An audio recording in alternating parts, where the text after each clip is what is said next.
Right. So where there is no vision, the people perish. And another way of thinking that is without a dream that guides and directs our path, we will perish. We have to have some sort of vision of what our future, what we're called to do.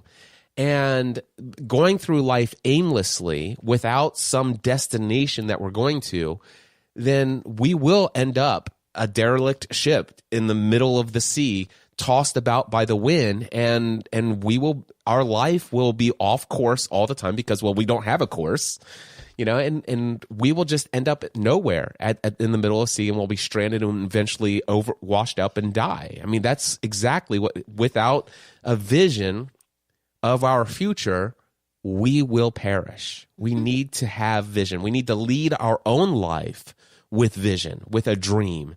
So I'd rather have our children have any dream, even if that dream is not necessarily, if they set the destination and then and figure, okay, that's not for me. Let's change course here, and I'm going to set a new destination. How many times have I done that? Right. Right. Well, I mean, that goes back to the whole analogy that you've shared multiple times, that sometimes you can't see what's beyond your path until you get to the destination. And do you know what I'm talking about? It was like a map or something. Yeah, the idea is that you can't see the island over here until you get to the edge of the island that you're on. Yeah, you don't even know that there are other destinations that are even options for you to choose from until you get far enough out from land to see, oh my gosh, here I thought I was sitting there on the beach looking out at the sea, and I saw this island out there in the distance, straight ahead. And it's like, all I know is I don't want to be here, and I feel called to go out there. But then as I get close, as I pull away from this island, and then even the landmass, I realized that the land to the right and the land to the left was blocking my vision. The only option I saw was out at sea, that one island. But man, the closer I got to that island, I started to realize there's all sorts of other options for me to go to, all sorts of new destinations that I never dreamed possible. And it wasn't until I started to go towards and get closer to that original destination that I decided, wait a second, podcasting as the podcast coach and consultant to the world isn't my vision. It isn't my calling. There is this other thing. And then I'm like, okay, I'm going to drop that and pursue something different. But in a way, I'm still pursuing the same thing I left. It's funny because in some ways it's like, did I give up on a dream? Of what I, or did your dream change and grow? Yeah, that's the question. And my dream has always been to be able to find a way to provide financially for our family, doing the work that I feel most called to do. And for a season, it was podcast coaching and consulting. And there was a time when that served us, our family, and those I worked for and worked with, served them extremely well. But there became a time when it wasn't the best fit and something else needed to be there. And that's when all of a sudden it's like, okay, this was great. This was an invaluable use of my time for the last decade, but I really feel like I'm now being called. I learned so many things here that are now prepared. They've prepared me for what's coming next. And that next is moving on to another destination. I'm not at my final destination. And the place that I'm heading to right now, I don't even know if that will be my final destination. But I do know the value of pursuing a dream until at least some bigger dream comes around. The one thing that I do know is I don't want to give up on the pursuit of my dream. And that's kind of what I want to talk about today. Awesome. So we were looking up quotes because we want to talk about this whole idea of giving up on dreams. You and I are reading a book together. Actually, you're reading it and I'm listening, and it's by Rachel Hollis. Tell us about the book and how you came about it. So the book is titled, which book am I reading Girl, right now? Wash Your Face. Girl, Wash Your Face. And by Rachel Hollis. And how I came about finding this book, one of the members of my Free to Thrive mastermind, she asked me if I had heard of this book. And I said, I have not. And it's my understanding this book's been out for about a year. And I had not heard of it. And she said, well, I'm noticing on my social media that people are like have bad things to say about this book. And there are, if you can return something on Audible and get your money back. And so people are requesting their money back on this book. And I'm just kind of wondering, like, what is all the negative hype about? What is wrong with this book? And it's mostly Christians who are complaining about the message of this book. And so I did something where I actually went looking for a negative review of this book. And I read it. It was from a Catholic blog. And I'm just saying where I found it at. And I don't remember the exact blog, but I did. When you go looking for negative reviews, you're going to find them. Yep. And I read it in its entirety, and the author was funny. Mm-hmm. I enjoyed the way that she wrote her blog post, but I did not agree with it. Okay. So that set me in that, well, if I'm not agreeing with the negative review of this, I'll check this book out. It was very much the same feeling that led me to reading 50 Shades of Grey when I read that, 100 years ago. Oh, you're going to open that can of worms in this podcast episode, huh? If you want to know why I read 50 Shades of Grey, feel free to email me, Stephanie@ravenscraft.org. All right. And so there, I opened them and I closed them. There Are you you go. ready? So I decided to text the woman in my group. Yep. And I said, I'm going to read. What if we read this together? Or maybe she said, what if we read this together? I don't remember, but decided that I was going to read this book and picked it up and started it. And you and I have decided to read it together. And we've been reading it together, which is actually holding me back because my first.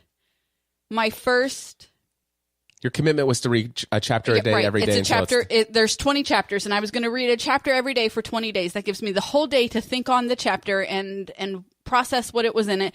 But I was going to finish this book in 20 days, and my husband is slowing me down. I am slowing you down. I'm only on chapter 6. Well, we just finished chapter 6, so yes. we'll read 7 tomorrow, hopefully. And I love this book. The first 6 chapters, it is absolutely amazing. I cannot see anything wrong with the first 6 chapters. No, right. But I was in love with this book when I finished her introduction letter to the reader. Yes, I know what you're going to say next. And I decided that I wanted to meet her. Oh, okay. What were you going to say? What? That she started chapter 1 with, I peed my pants yesterday. Honey, I pee my pants every day. When you write something that's relatable. Yep. And so, no, I fell in love with this book when I read her introduction to the reader, and it resonated with me, and I'm like, I've been talking about this for years. Yes. I just haven't published books about it. Exactly. And so I'm going to meet Rachel Hollis someday, and I think that maybe we were destined to be friends. Well, and why not? Right? Why not? And I've never spoken out loud that I wanted to meet anyone. Like you said, you wanted to meet Dan Miller. Yep. And then like a month later, that happened. Yep. Which was really cool. But I have never spoken out loud that I want to meet someone. This is the first time I've ever done that. Yeah. And I can tell you right now, it will happen. It will. It will definitely happen. I fully believe that it will happen. And so I'm in love with this book. And so far, I'm loving it as well. Matter of fact, you're reading it out loud, and I'm taking notes in my journal about the things that we're reading. In fact, again, he's slowing me down. I am definitely slowing her down. Can you reread that line? What did she say there? I'm writing it down verbatim. I am. I annoy my wife so much. Anyway, so today... That's one of the things I love about you. It is one of the things you love me. All right, so anyway, hold fast to your dreams, for if dreams die, life is a broken-winged bird that cannot fly. This is a quote from Langston Hughes. It's just a random quote that I found on the internet going, hey, can you show me some dream quotes? And I love this. Hold fast to dreams, for if dreams die, life is a broken-winged bird that cannot fly. And I love the imagery of this, because if we allow our dreams to die, It's like we're not able to live the life for which we were created. We were meant to fly. We were meant to soar. We were meant to rise above. We were meant to see things from this unique perspective of how great of a gift life is to us. That life is always happening for us. And when we give up on our dreams, we're settling for a life of hobbling around with a broken wing and just failing to ever rise above. And some could say, well, you don't understand. I have, some pretty terrible things that have happened in my life. And I think we're going to get into that. What we wrote down, and this is inspired from a little bit by chapter 6 of Rachel Hollis's book, Girl, Wash Your Face.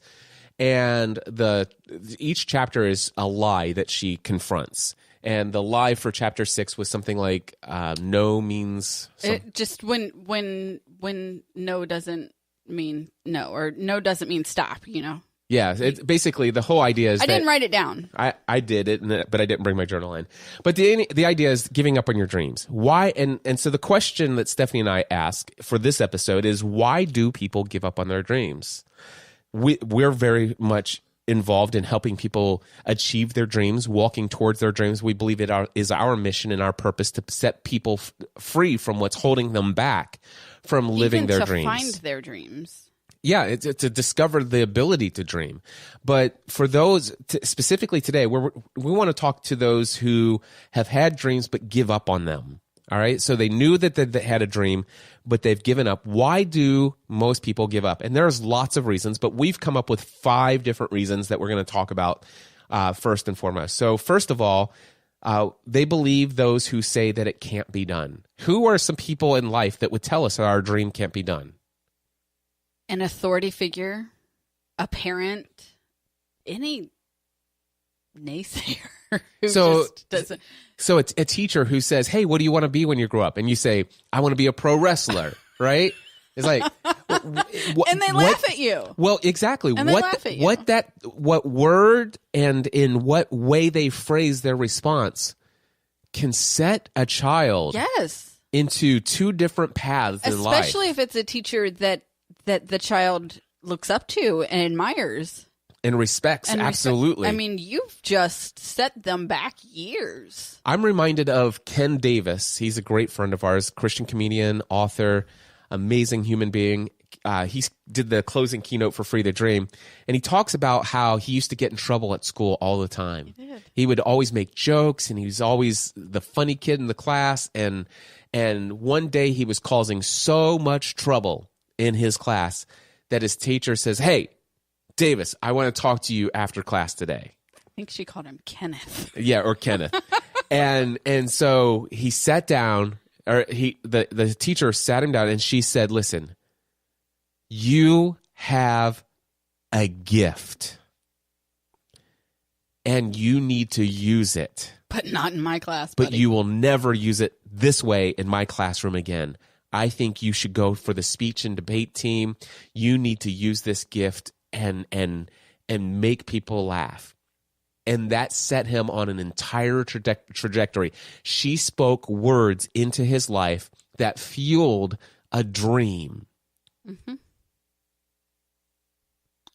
It's an incredible power. I mean, it's an absolutely incredible power. And I think about some of the teachers that my kids have now, and don't think that I am, while I think that the education system in Kentucky is broken, I do not think that all teachers are bad. Right. I believe that there are people who are actually called to mold the lives of young people. Yep. And those are incredible, incredible people. I also believe that there is a whole generation, I would have been one of them, who are teachers because they don't know what else to do. Yep. Or because they've already done one thing and this just seems like the next, well, this will get me through. This will give me the summers off. This will give me summers off. There is one teacher that our oldest 2 children had. Teaching, no. This is her second career. Okay. And she is a retired physicist. Brilliant mind. Absolutely brilliant mind. and she retired from her job, but she was bored and she didn't want